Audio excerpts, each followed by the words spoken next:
Alright guys, so in today's episode I'm going to show you what I do, what I've learned on how to germinate cherry seeds and some apple seeds and even a peach.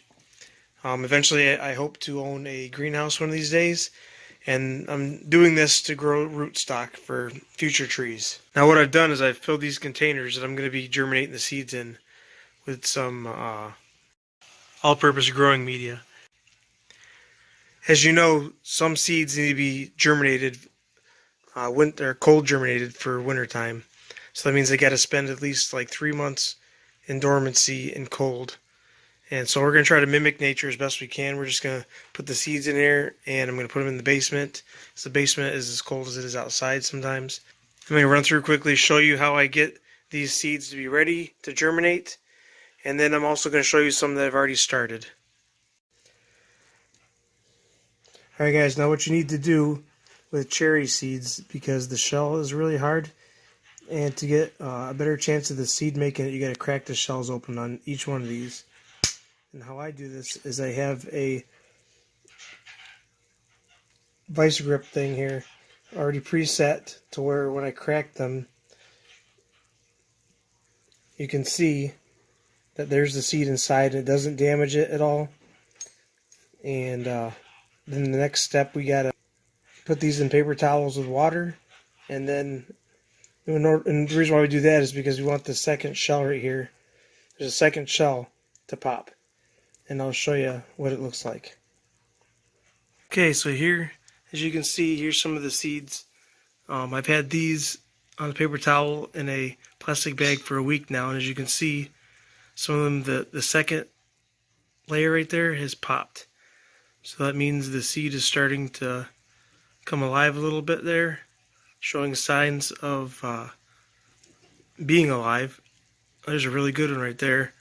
So we're going to put these in the container and put the lid on and let Mother Nature do the rest.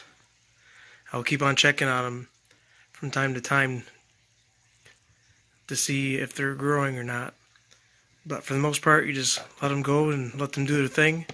And I have that next set. I got to do this too, so they're going next. And I have some Japanese maples that are on their way too, that need to be planted. All right, guys. So now here's something I'm really excited about.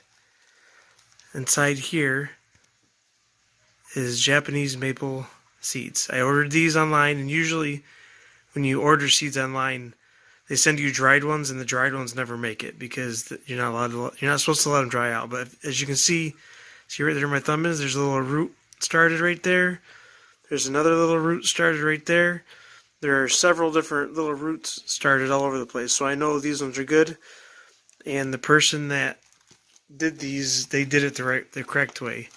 You're supposed to collect the seeds fresh at the end of the year, and all you really need to do is just throw them in a bag, and then you put them in the refrigerator, and once in a while, once a month or so, you just open it up and let some air in. But, I mean, unfortunately, some of them got crushed in the mail. You can see that wet spot right there. This kind of saddens me. But there's a total of 100 seeds in there, so hopefully out of the 100 seeds, we'll get a good yield out of that. But we won't know for a few months. I'm going to put them in here and let them do what they're supposed to do.